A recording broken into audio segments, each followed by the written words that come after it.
Kawasan Kars yang berada di Kabupaten Gunung Kidul yang termasuk dalam kawasan Kars Gunung Sewu telah memenuhi kebutuhan air baku bagi lebih dari 120.000 jiwa. Jumlah tersebut baru dicukupi dari 2 sistem sungai bawah permukaan saja, yakni sistem Gua Seropan dan sistem Gua Bribit. Selain itu, Kars justru merupakan lokasi akuifer air yang baik yang berpengaruh langsung bagi kehidupan manusia dan lingkungan sekitarnya. Konsep Epikars yang ada di dekat permukaan Kars memiliki kemampuan menyimpan air dalam kurun waktu yang lama.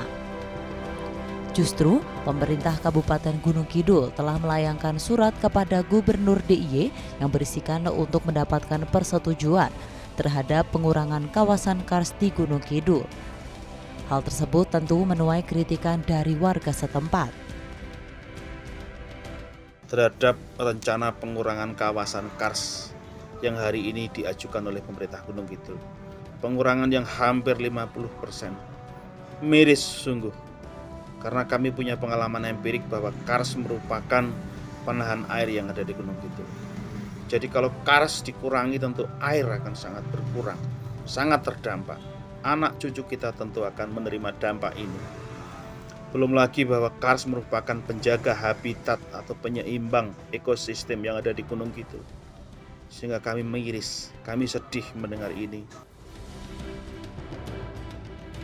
Sementara itu, Ketua Umum Masyarakat Speleologi Indonesia, Petra Sawacana, memberikan contoh bahwasannya kawasan Kars Gunung Sewu seperti kawasan Kars yang berada di Cina, di mana salah satu fungsinya sama, yakni sebagai cadangan air di masa yang akan datang.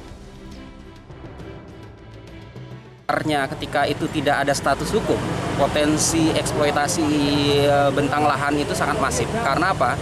Paradigma di Indonesia, para ahli gitu ya, itu melihat kawasan Kars itu sebagai kawasan kering. Itu yang sering dinarasikan. Padahal kita tahu gitu ya, dalam konteks global perubahan iklim gitu, kawasan Kars itu kawasan cadangan air di masa yang akan datang. Satu contoh yang paling tegas, tahun 2010 Cina itu sebagai kawasan penyedia air 20% kawasan Kars Cina itu akan menyediakan air untuk masa yang akan datang gitu ya setelah. Nah, di situ Cina itu berlomba-lomba untuk memproteksi kawasan Karsnya karena upaya perlindungan ekosistem dan airnya. Pihaknya menambahkan, di Cina sendiri juga terdapat 762 pabrik semen. Namun sejak tahun 2010 silam, pabrik tersebut ditutup oleh pemerintah Cina yang menyebabkan pada kondisi sekarang investasinya menuju Indonesia karena ketidakpastian hukum di kawasan Kars termasuk Gunung Sewu. Kemudian surat penolakan pengurangan ini juga akan diteruskan ke Kementerian PUPR dikarenakan pihak PUPR saat ini sedang mengembangkan program pemanfaat air sumber bawah tanah yang sampai sekarang dimanfaatkan lebih dari 45.000 masyarakat Gunung Kidul. Adapun manfaat lainnya dari Kars Gunung Sewu ini yakni pada proses kartifikasinya yang dimana bisa menyerap karbon berdasarkan beberapa riset di Cina. Apabila pengurangan ini dilanjutkan, suplai air dari kawasan utara yakni mulai dari kawasan Merapi hingga Temanggung terganggu.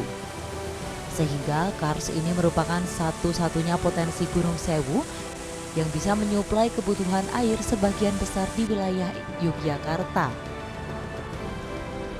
Dari Yogyakarta, Olivia Rianjani, Adi TV.